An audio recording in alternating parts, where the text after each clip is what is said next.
We get live right now, man. It's going down. Excited for the season. You know, we coming off a playoff win. I mean, you know, we had a couple wins.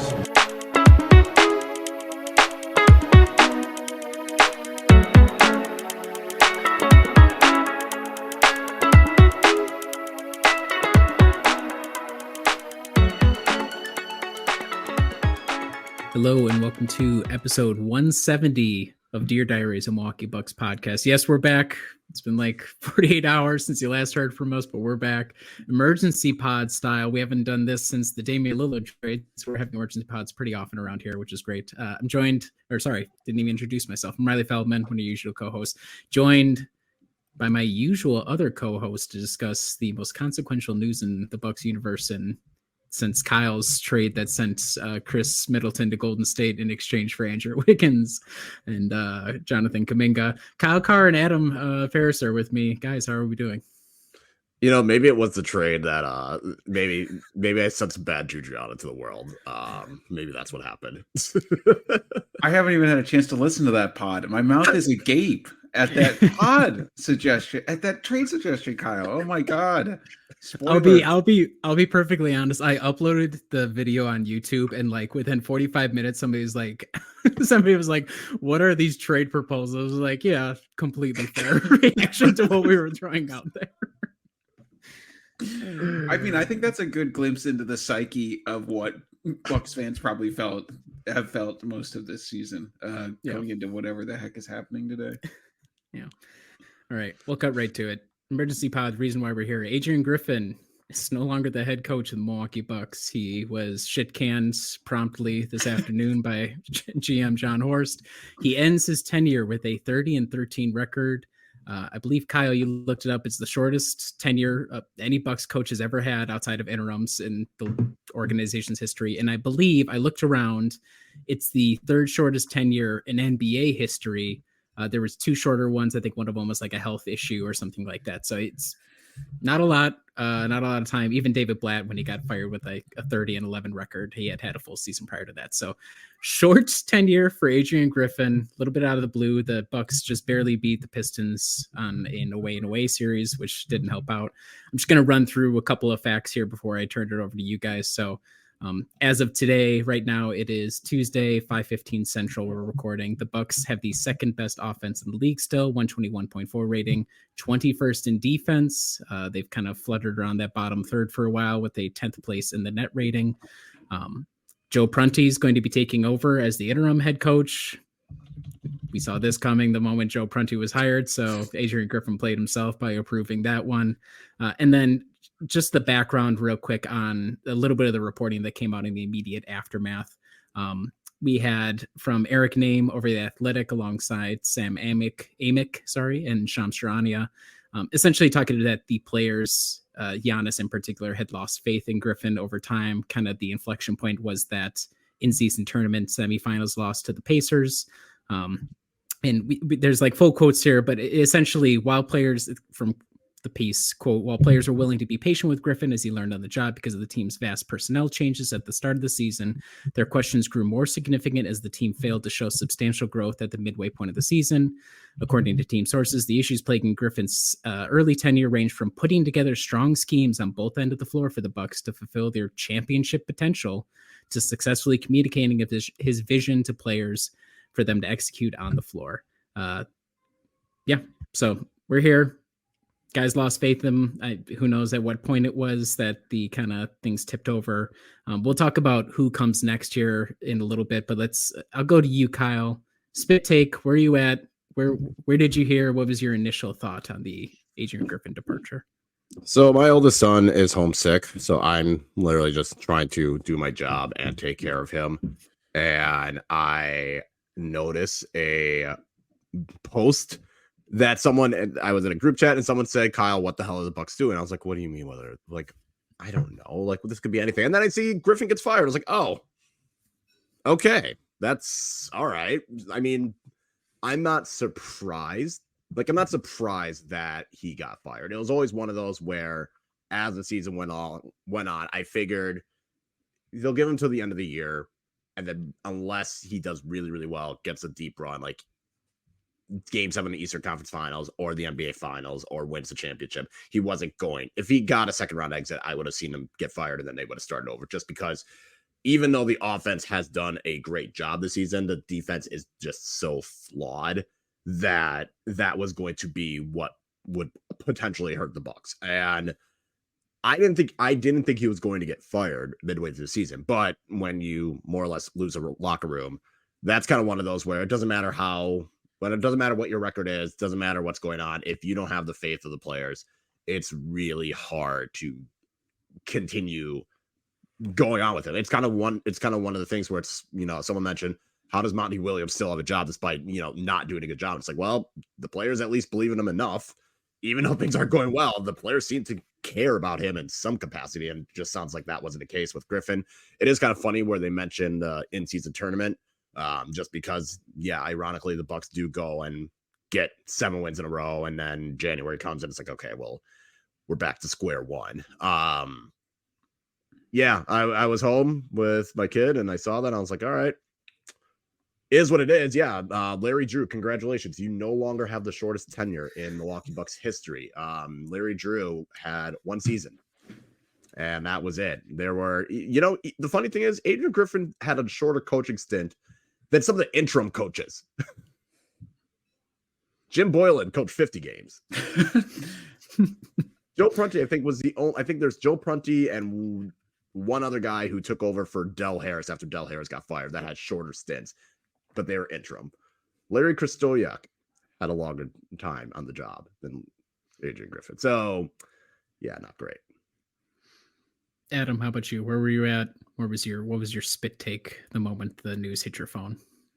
So I have a work event this Saturday. So I'm in the middle of planning the script for that. And there were a lot of things flying around. And then the Griffin thing came in and I was like, honestly, my brain can't handle this right now. So I had to compartmentalize it and sort of just wait until all of my work stuff was done. But then lots of texts flying in. I think obviously a major issue is if you're hired essentially a little bit as a player's coach for a bit, I feel like that was one of the things coming in, and then you lose the players. Like that's not good, right? That's not a good look. I think when you seem to be, based upon the reporting, potentially the one that Giannis preferred, and then he's your most vocal opponent. I think it's by being the star, he's the one who can be the most vocal as well, and that we're going to lend the most credence to, and it's going to be broadcasted the most. But I think that obviously didn't bode well. And frankly, I was still pretty shocked because I think, like Kyle, I thought, I feel like I was kind of getting at this at our last conversation, the last time us three were together, was like, I'm kind of resigned to thinking they need to flip the switch. Otherwise the season is just going to be over. And maybe they have a chance now without Griffin for that to happen. But I just kind of figured this year would be riding it out with Griffin. Like Kyle said, unless you win the championship, he's back, but that seemed unlikely. So I was pretty shocked they were willing to make the move at this point. I think it does all tie into the locker room thing. Like, if there's only been 2 times that Giannis has in the media, in pressures, been like, what the fuck is the coach doing? And it was 1 when he got Bud canned, and then 2, over the intervening past couple weeks, where he's like, we don't know what we're doing on defense. We need to come up with a game plan. It's like, this is looking kiss of death-y for Adrian Griffin. And then there was something where it was somebody, I think it was Eric Name, who asked us Giannis is we got to talking about how you need a game plan. And Griffin was like, yeah, I agree. I was like, but you're the coach. Don't say that. Don't say that out loud. Come on. Don't do that. I wasn't shocked, I guess, just because the vibes have been so bad for so long. And we can win. You can look at the record, and the record's really good. But I've always felt that the record is just because that's how talented the team is, rather than the coaching staff. And I'm not going to say it was the Pistons who did Griffin, the feisty upstart Pistons who did Griffin in, but the bench for the Pistons, I think they outscored our bench by 110 points over the 2-game series, which is hilarious. But also, we get down to the very worst team in the league, and the perimeter defense, it's like it's gotten worse as the season has gone on. Like both Dame and Malik and other guys are they just give up. Like there is no so once guys start actively giving up, Brooke gave up like 10 games into the season and started protesting. They had that quiet protest. I think all the signs have been on the wall for us to reach. We had the Terry Stotts thing, and I know people are like, well, maybe Dame actually hates Terry Stotts, so this is good. I was like, that's really positive spin zone on the Terry Stotts departure before the season even begins. So I think all the signs have been there that it was going to be bumpy, and the players were not into it. And as much as it might look bad on John Horst that he has to go back on his hire this quickly into it, it looks worse to lose the core of your players who are harder to, like, they're just more important, just flat out. Like that the coach has something to do, but it's easier to fire the coach. That's why firing Bud was like the main option we had before the Dame trade. It's like, how are you going to change the team? You fire the coach. Well, right now it's going to be hard to swing yet another trade. So what's the best option? Fire the coach. Find somebody else who knows what they're doing. So it's surprising in as much as the front office admitted a mistake. But I think all the signs kind of pointed to this. Like Kyle was saying, if it wasn't going to be now, it was going to be this summer, barring a title run or something like that. So yeah, it was. And I was literally just getting like my oil changed in my car, and my brother texted me like, "What's happening?" So that's where I was. That's where I got the news that Adrian Griffin was fired. So, I'm trying to think if there's any like looking back. Can I ask a question? I'm curious. For example, like Kyle, what did you looking back? Do you remember how you felt about the Griffin hire at the time, and how much do you think the trade for Dame played into what is happening at this point where he's getting canned halfway through the year?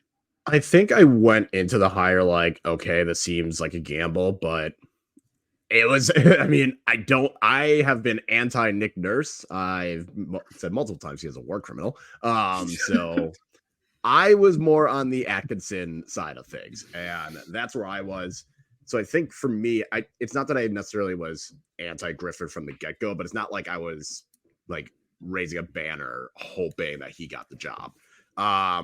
With the Dame trade, I think that only just added the pressure. And, you know, it's already hard enough being a rookie head coach, and it was already going to be hard being a rookie head coach with a team that is aiming for, like, the reason why they fired their last coach is because they felt that he was underachieving with the talent that he had. And then you go out and get a top 75 player of all time, and now that pressure is increased. I think that added to it. I think even given the defense that we're seeing, I don't care. Like, even if you had Drew Holiday and Grayson Allen out there, the defense still probably was flawed enough that you could have maybe gotten away with it with saying, okay, well, you go into the season and you expected to have at least Drew who could hold his own and maybe mask some of the other issues. And now you're bringing in Dame, and it's kind of like you're trading defense for offense. But it's just one of those where, other than his challenges, I can't really think of like things that Griffin did super, super well. And that's kind of tough to really make the point of. It's like, if the one thing I could point to is, well, he knows when to make the challenges. Okay. that's not super great. So I think the trade, I think just because being a rookie head coach is hard, and being a rookie head coach with a team that has such a limited championship window that is right now, it's going to be one of those where even if the Bucks were 500 but at least showed signs of something, I don't think Adrian Griffin gets fired, because at least we would see progress. It's kind of like, I know people are talking about Ime Udoka, but by then, Ime Udoka, you can at least start seeing what Boston was trying to do. And the problem with Milwaukee is we don't know what they're trying to do on defense. Basically the plan is just, we're going to score 140 points every week, which I like personally. The viewer that can watch these games, I like seeing high scoring basketball. But if you have no plan, if players are losing on the plan, I think it's just more the pressure was just always high, and adding Dame added another like degree or two. I don't blame Adrian Griffin at all for putting his hat in the ring. Hell, had I known where the LinkedIn posting was, I might have applied, because yeah, sure. I have to win right away or I'm getting canned. But, if you're somebody who's trying to break into the head coaching ranks, you kind of take whatever opportunity. I think for literally anybody who is a first-time head coach, it doesn't matter if you had 14 years of experience or whatever. I mean, this is a tall task. I mean, we already went from one of the most well-established head coaches in the league, and then to go with a completely new first-time guy, that's just a hard challenge. So I don't fault Griffin at all. I hope for his sake that there's going to be a lot of learning process in terms of like man management, principles, flexibility, whatever. Like, it's obviously not great to get fired, but he had the opportunity. Can't blame him for going for it, even if it wasn't the best fit.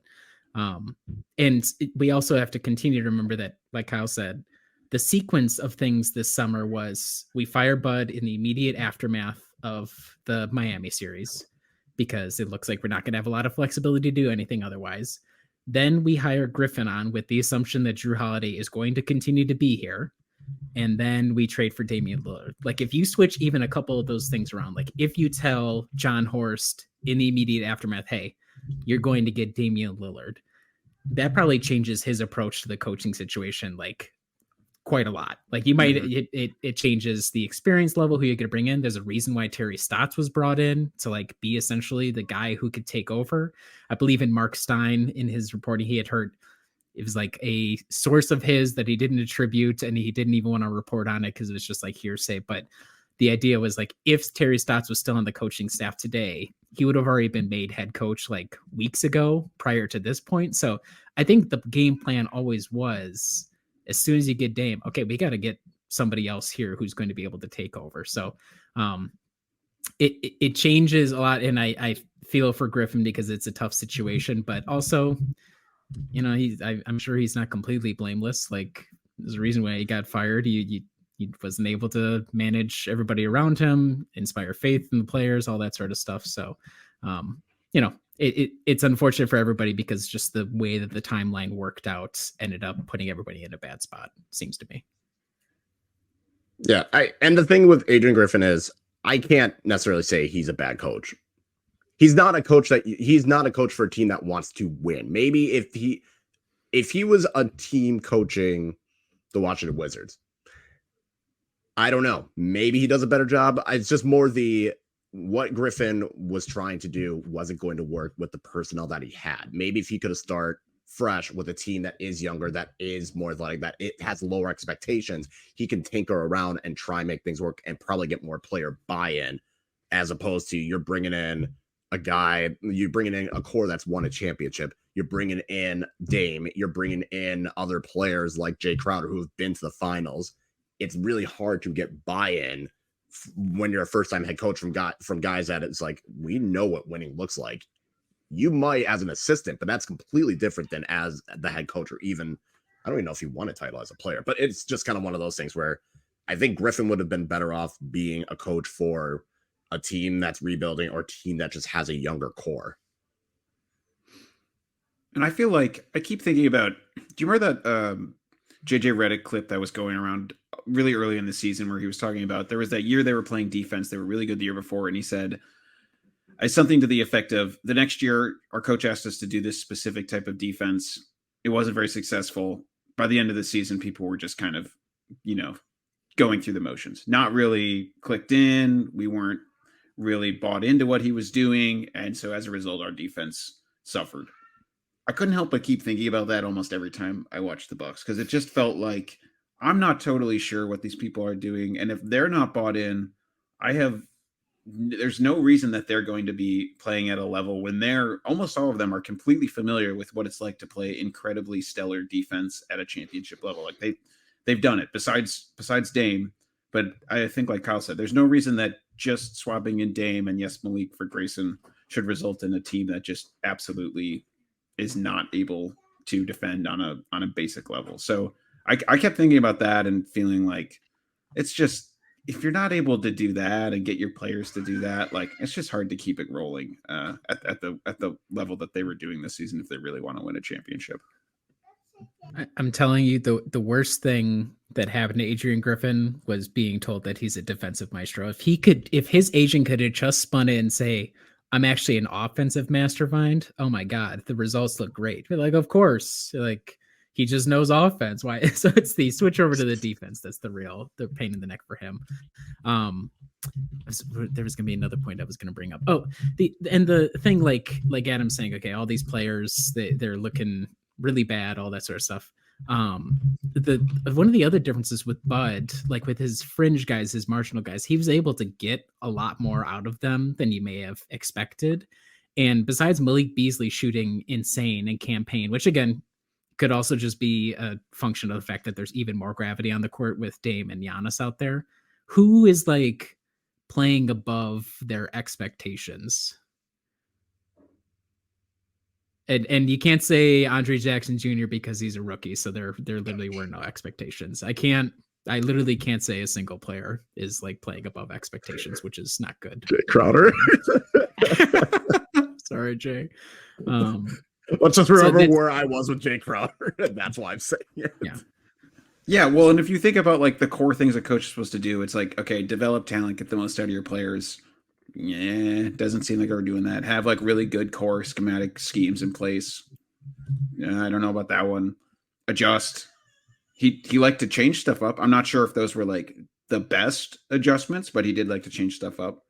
Manage rotations. I actually think that one he was fine at. I didn't really have many issues with what he did there. So, but there's just some of the, when you're not like, when you're on a team that wants to win a championship and you're not like, wow, this coach is amazing at this, on like three of the core pillars of coaching, I think it's tough to be able to continue going out there every night and surviving.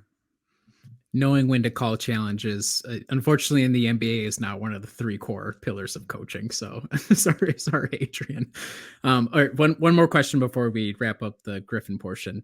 Does the way this situation played out, either the hire, how long it took, the roster construction, how are we feeling about John Horst in the context of this? Is his stock down? Look bad? Does it look good? So like, what do we think about John Horst right now? Because he does have a part to play in all of this, obviously. I will mention this in my Wednesday wrap up, which will probably be out by the time people hear this. I'm going to knock John Horst a good amount. Like I still trust John Horst more than anyone else in this organization, and we'll kind of touch on it a little bit more as we probably talk about Giannis. But John Horst blew this call, and he decided to go with a rookie head coach when that probably wasn't the approach. He decided to go with Adrian Griffin over other options like McNurse, like Kenny Atkinson, because more or less Giannis endorsed Adrian Griffin. And yes, you do want your star players' input, but you also are the decision maker. It is still your decision. So you still make that call, whether you wanted it. And that's also the thing. If he wasn't super sold on Adrian Griffin, but only picked him because it was either that or piss off Giannis to the point that Giannis might not sign the extension, then that's one of those, you just got to go back to the drawing board and say, okay, Giannis, look, I know you want Griffin. You don't want Nurse. I'm not sold on Griffin, though. I think we'll just go back and we'll see who else is out there. That's probably what Horst should have done. If he didn't feel, and that's kind of one of the things we'll never know how confident Horst was. So it is still his call. It was still his decision. No one's going to fault him for firing Bud. But it is his call to make the decision to hire Griffin, and that was the wrong choice. So he does get a brunt of blame. That does knock him down a peg. Yeah, I think unless Giannis decides to go onto the Players Tribune and really write and give us the full story as to what happened, it's really tough because you want to give him, Horst, credit if it's like your primary thing is getting Giannis to sign another extension.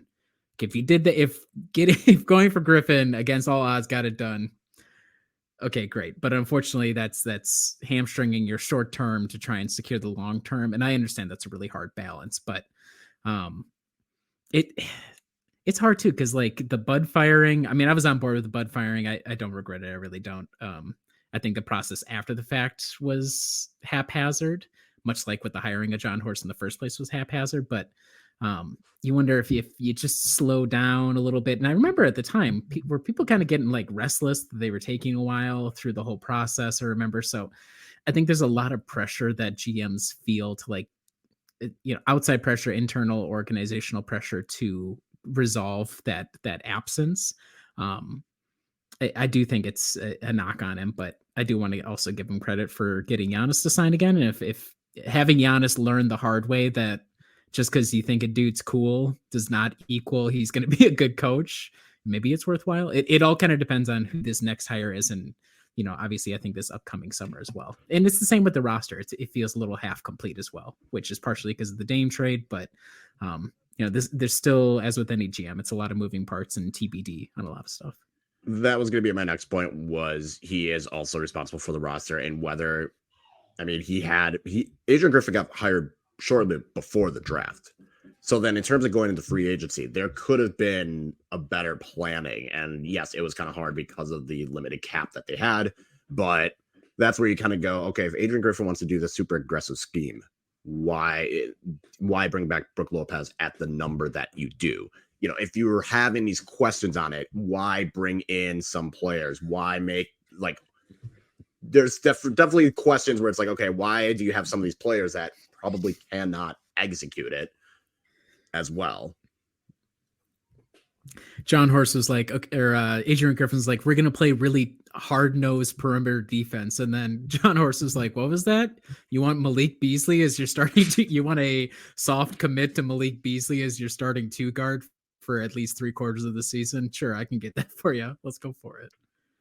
I think this goes back to what you said, Riley, where the order of operations was just screwed up. I think if Horst had known that he'd be able to get Dame, credit to, Griffin, I guess, if he had any hand in it, but I think it was the Dame trade that really got the re-signing, I think, obviously. So that's true. As a GM, it's kind of your job to make the best decision for the franchise. And I think that probably would have been a different coach at this point, clearly. And then being able to feel like you can fix it later with your star player, or feel like, oh, I have a good enough relationship with Giannis that I'll be able to find ways to make this work. That's easier said than done in the moment when you're managing personal relationships with these people.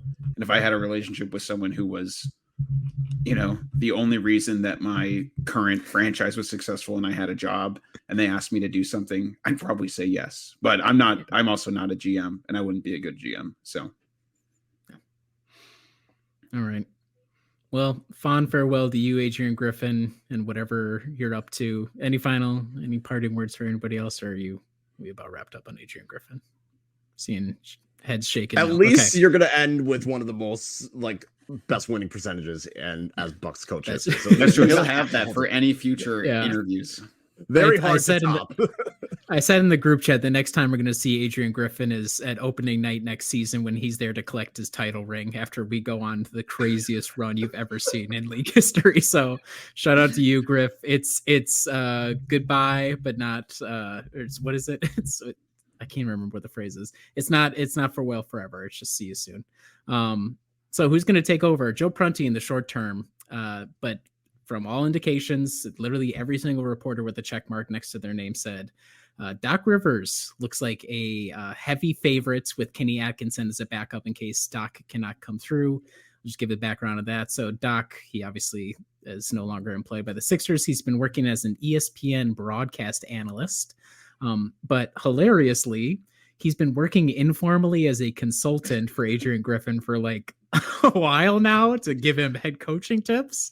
Which I'll let you guys get into that, but let's just run down the Doc background, because it seems like he's the shoe-in. He's coached for 24 seasons. He has a 1,097 wins to 763 loss record. He's had, 19 playoff appearances, a little bit above 500 with his record there, and obviously the 2008 Boston Celtics title.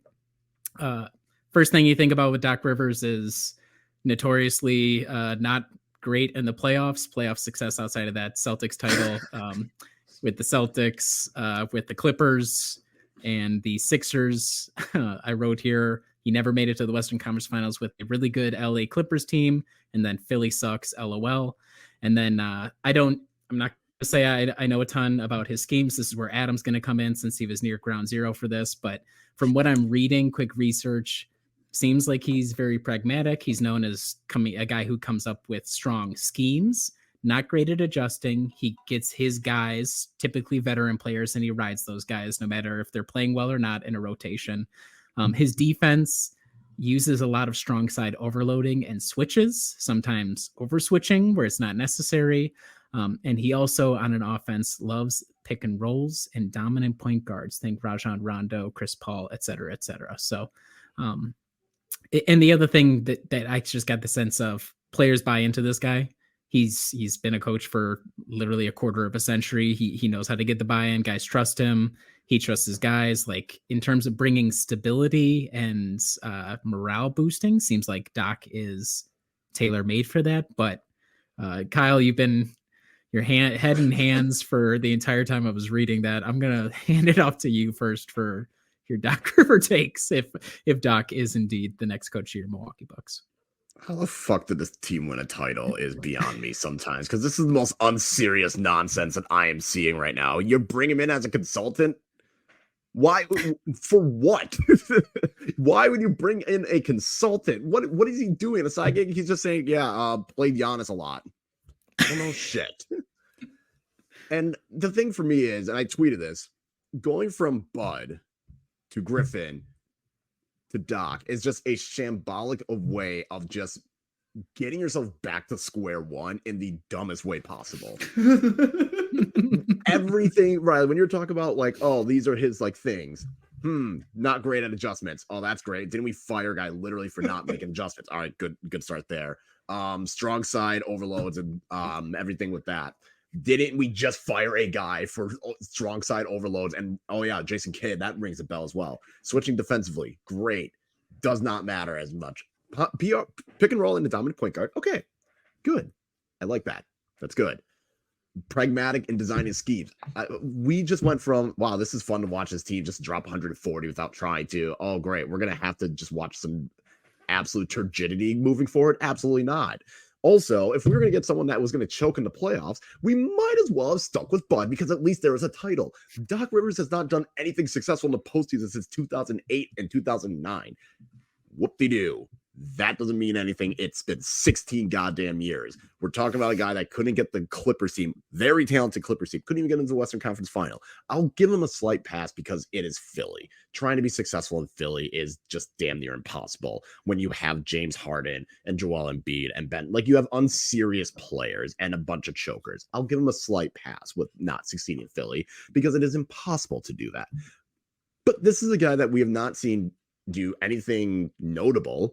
He is not a guy that you would hire to try and win a title. I think I saw someone say he's a good option for a team that is maybe in the 40 to 50 win range and get them to 50 to 55. He is good for a team that can't get out of the first round to get them out of the first round. It's kind of like he would have been a good option for the Bucks back. He would have been a better option for the Bucks back in 2018 than right now. He is probably a coach where if Cleveland decided to fire their coach, he would be a good option to go there. Get that young team, get him a little bit hot and take that next step. But he is not the guy that there's no confidence that he is going to be a guy that's going to get the Bucks to the finals. I've like, based off of the last, like I said, 16 years, I'm not super encouraged by this. I mean, great that guys are bought in. I think the main reason is he was a former player. He was a successful player, and he has coached long enough that he's gotten enough of a buy. Like, that's probably the only reason. That's probably the biggest thing that's going to go for him is the players will more likely buy into what he's doing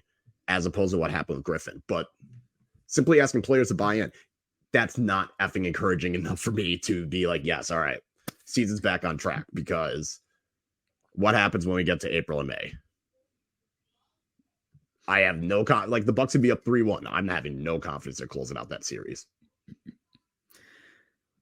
Adam, you're pretty intimately familiar with Doc. I think you refer to him as Doc. You're on a first name basis. You live We got in similar zip codes. Yeah. Yeah. Okay. What's when you saw that Doc was the first name on the list, you're thinking what? I guess. I think, like, you know, I don't even know what other options are out there, right? Like, so we're looking at, I don't know how old Stotts is. What is he, like 70? That would be You're weird. better off going and groveling at Terry Stotts' door, holding I a know. box and throwing every saying what number and sign it. I think the thing, obviously, we've seen Doc Rivers just completely throw up all over himself as a sort of a team runner for many years now. the thing that's not heartening is you would think, okay, maybe he's learned from all those stuff. Well, he's just been so many places. Like it's hard to have that as a way if you want to try and delude yourself into it. At the same time, there's so many things this team did that were so stupid. Like why they're a historically awful transition defensive team. There's zero reason they should be that awful. If they clean that up, that's like 4 points a game. Boom. I think that is a really easy thing to do. I think you just need to bring someone in, and I know Doc probably isn't the best choice, but this team could be really good, and I think they just need someone right now. I know we said it's crazy that this team won a title. Like, I think we're going to think the same thing if that happens this year. There was 0% chance of that happening with Griffin, and now there's at least a chance with someone competent at the rudder. So for me, I feel much more bought into this season with someone else there, because I felt like especially between like not working as actively at Brewhoop, obviously, I was like, I'm floating out of this season a little too easily right now with how piss poor this team looks defensively on some of these games. So I agree, Kyle. Very skeptical, very much head in my hands. We'll have to see. He's been driven out many different places. So don't think it's certainly the best hire, but I'm not sure what other great options are out there right now that you could pick. Although maybe we'll get into that after we talk Doc. At the risk of pissing off Kyle, I kind of fucking love it. I'm kind of in on Doc Rivers. And it's literally, had you asked me when I woke up this morning and I was brewing my coffee, hey, if we fired Adrian Griffin right now and we hired Doc Rivers, would you be ecstatic? I'd be like, I would probably be at him, be like, whatever. Yeah, I guess it's fine. But I'm kind of all in on veteran guy who just says, fuck it, we ball. Like, what's not to love about that with how stupid we are? and like, so here's the reasoning why. Here's why I'm on board with it. Guy morale must be so low to fire a coach who is 30-13. I mean, it can't be driven home enough how low morale has to be in the organization. Doc knows how to get dudes who are probably difficult to work with to like get together. And I don't think that the players that we have are necessarily hard to work with. But he's a unifier guy. Okay, we got that. The guys are going to respect him. Nobody apparently respected Adrian Griffin. We're going to get the respect factor. What we've talked about, especially on recent podcasts, the offense feels like there's still a whole nother level to go on. And I don't think Adrian Griffin really knew how to unlock it or how to emphasize it correctly. And if Doc is like a pick and roll advocate and really loves putting the ball in his point guard's hand and just letting that dude figure out what the situation is. I mean, have we looked at who our point guard and who our star big is? I mean, it's tailor made for those guys. You're going to get Giannis by it. Going to have to get Giannis by him. But I think Doc, of any option we could get right now, would be the guy who could make that happen. And at this point, the schemes are so bad that if Doc can come up with like even something halfway passable. Yeah, I mean, for real. Like, I agree. That's why I'm in on it. Yeah.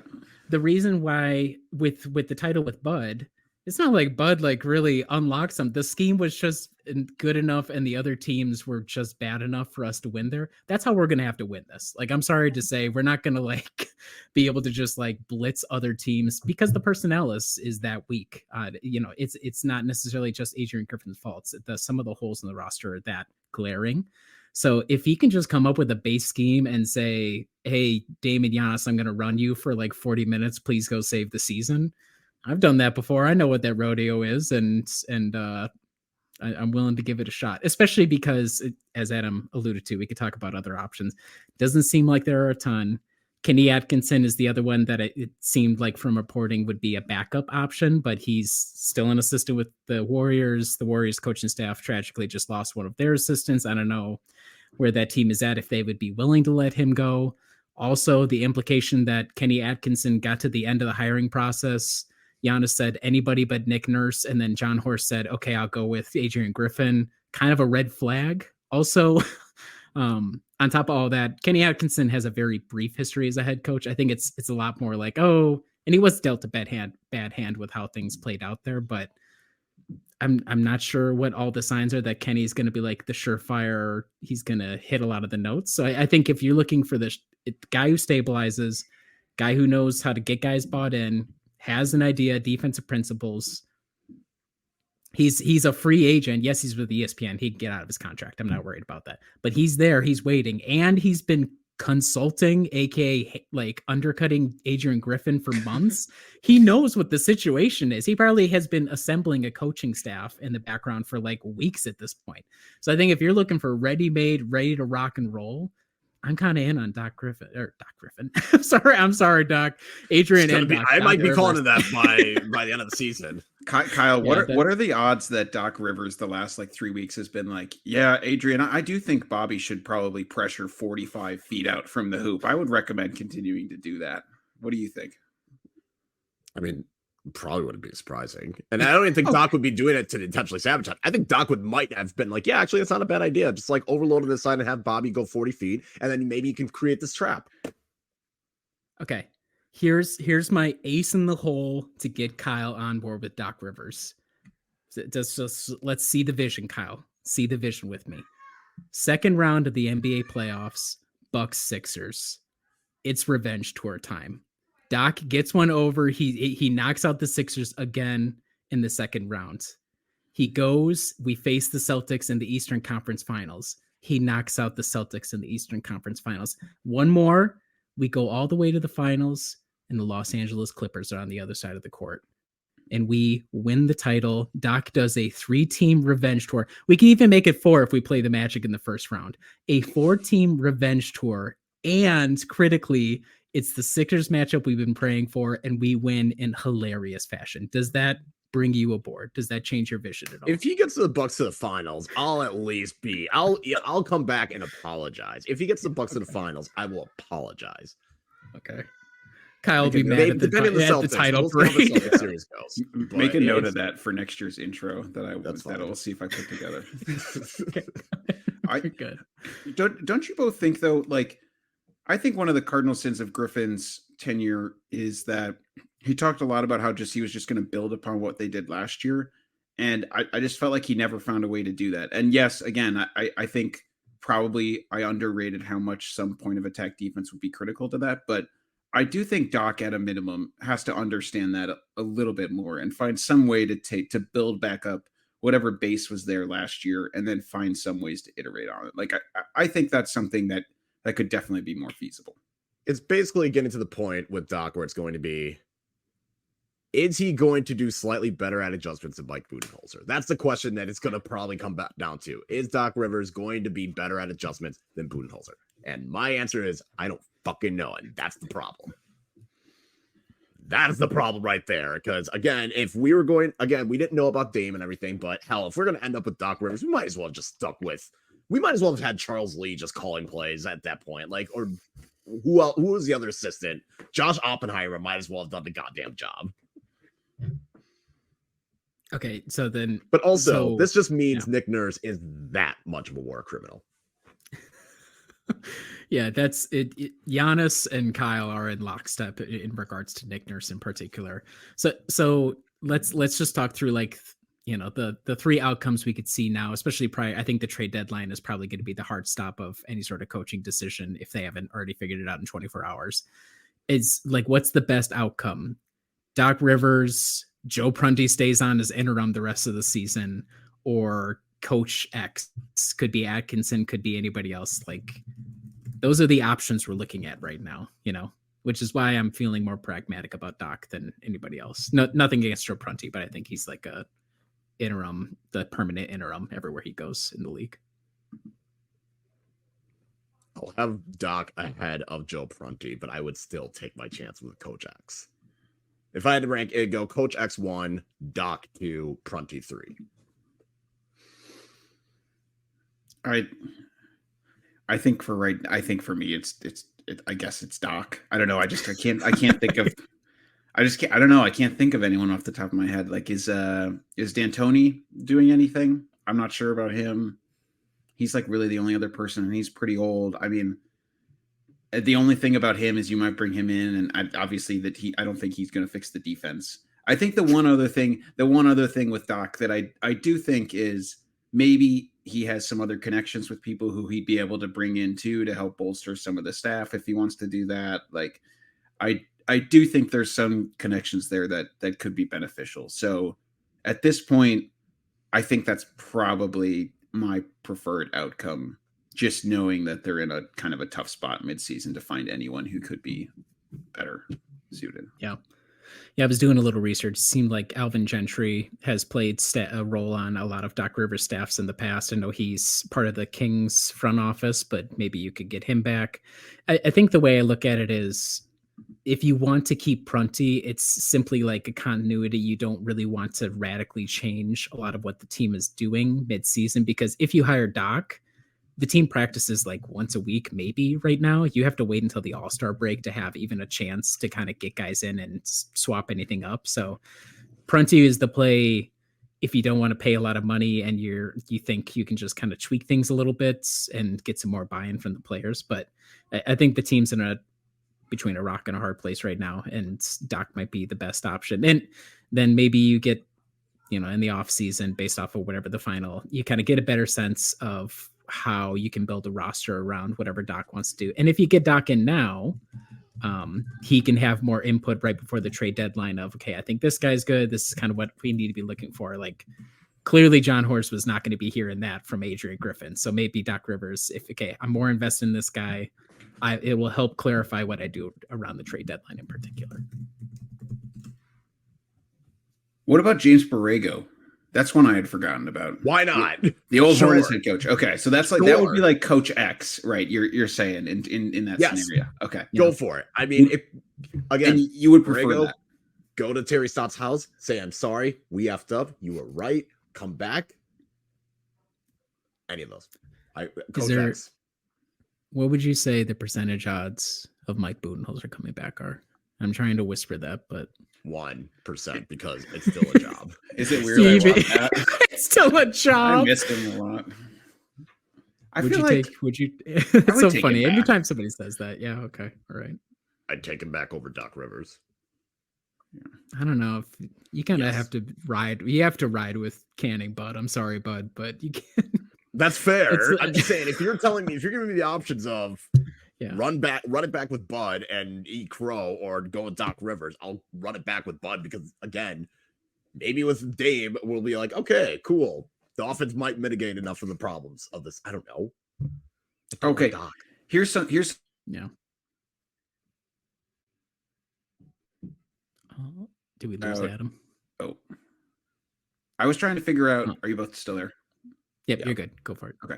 I was trying to figure out with Doc, do you think, because one thing we've been talking a lot about this season is finding the synergy between Dame and Giannis, and maybe having Dame operate with the ball in his hands more, and maybe that being something that I think they've been working on. Do we think that could be something that Doc could get through to Giannis specifically, in terms of finding a better balance there, especially for the playoffs? I do. Yes, I do. Okay. That's like the one thing I'm hanging my hat on, like things going well, is Doc utilizing Dame more, which can then make Giannis more efficient. I will give Doc that. It seems like that is something that he will do, and he will do really well. I will give him props for that. That's kind of why I'm really more on board with Doc, because you're going to need to bring somebody in with the gravitas that Giannis, like, okay, so Giannis already publicly said that he thinks Bud is kind of a bum in particular ways, right? So that's going to be hard to roll back. It's hard back for Horst to roll that back. I'm not even suggesting Budenholzer is an option, but I like if we're just running through fantasy situations, and it's not even just Giannis you have to get bought in. You also, I mean, Dame is like a totally new factor. Why do you think we heard so much about all the fuckery going on in the background? It's because Dame is here. Like, he's got the connection to Chris Haynes. He has no loyalty to any of these people. Why should he? He thought he was going to be a member of the Miami Heat. Now he's in Milwaukee Bucks. So it's why I think, like, okay, James Borrego was like, he was okay with the Hornets. Atkinson, again, just okay, dealt a bad hand with the Nets. Prunty is essentially a non-factor. If you're trying to find candidates who are going to keep Dame and Giannis like happy, bought in, try and get that core components that's been sitting there for months, like, we're going to use it any day now, right? any day, and somebody who can actually like move the pieces to make it happen. I really think the list is super short, and it's pretty much just Doc in terms of who's available at the moment. I mean, maybe there's somebody sitting on a coaching staff somewhere that we could poach, but you know, I haven't taken a hard look, and I don't really know many of them. So that's kind of what I'm pushing for, is like, if we just think that all we're missing is getting this key engine really online, you know, and if part of it is Giannis isn't fully adjusting or buying in the way that we need to make it happen, Doc might be the only guy around available right now who could do that. And so I kind of give him a vote of support in that regard. So I do believe he could do it. And I believe he's one of the few coaches who could get that sort of buy-in from everybody. That doesn't make Kyle happy, though. That doesn't necessarily leave Kyle happy, but I understand. We're doing the best of the bad situation right now. So. I'm just going to complain the whole time. That's all.